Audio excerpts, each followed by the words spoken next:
Hello, this is Lalit, and in this video I'm going to show you how can we create a delegate in C# and how we can use the same in our program.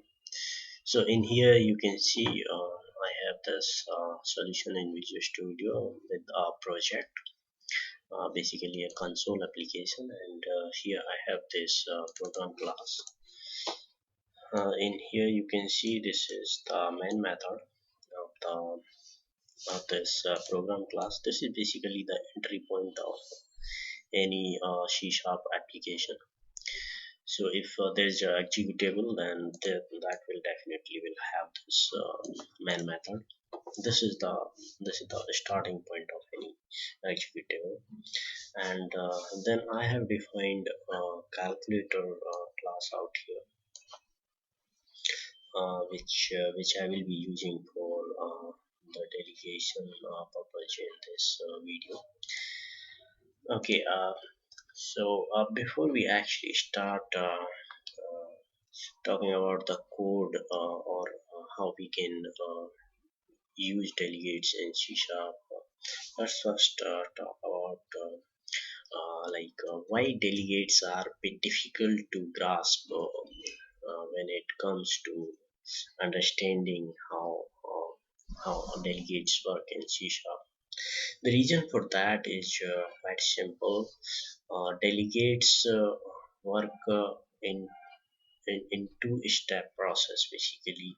One is the declaration, and the other one is setting a delegate or instantiating a delegate for delegation. And and the and if you look at the normal program flow or the uses of classes in C sharp, so that is pretty simple. It's like we create a class, we define methods inside the class, then we create object of a class, and then we simply call the methods on it.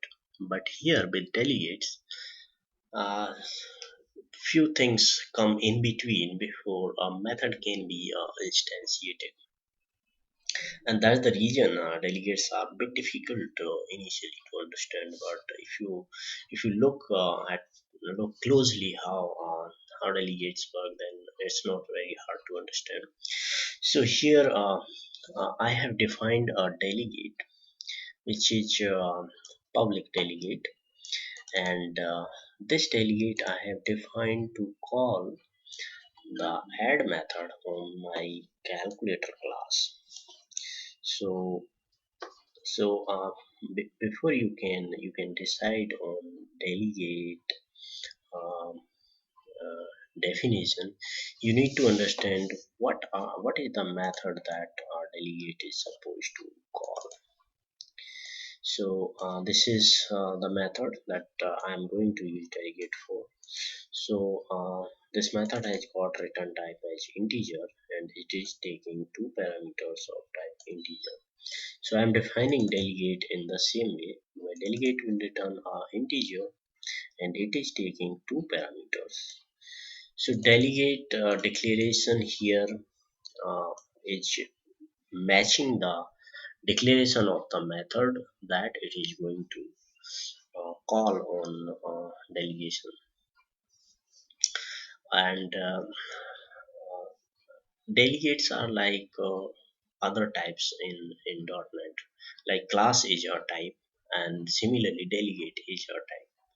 So you can say we are declaring a type of type delegate in here, which is matching the method signature, which will be called by using this delegate.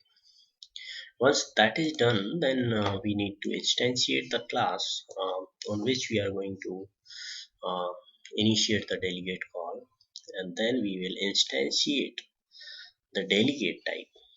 So we are instantiating this calculation handler delegate, and we are telling inside the constructor of it, we are telling that this is the um, class on which you need to call the add method. So if you look at the delegate constructor signature out here. It is expecting a target type variable which returns a integer and which takes two parameters as integer. So so this is basically telling us that it the method that we are trying to call in here should have this type of signature. Now and then we are actually uh, just putting a call on the delegate, and this is where the delegation will happen. So you see here, I'm simply calling this delegate type out here, providing these two parameters, and this in turn is telling this add method on the calculator class that you need to do the work. Now let's run the program and see how it goes. So you can see here, I'll step into calculator class object is created, delegate is getting instantiated, delegate is initiating the call. Now let's see where this call goes. So you can see here this call is coming to the calculator class, it's add function.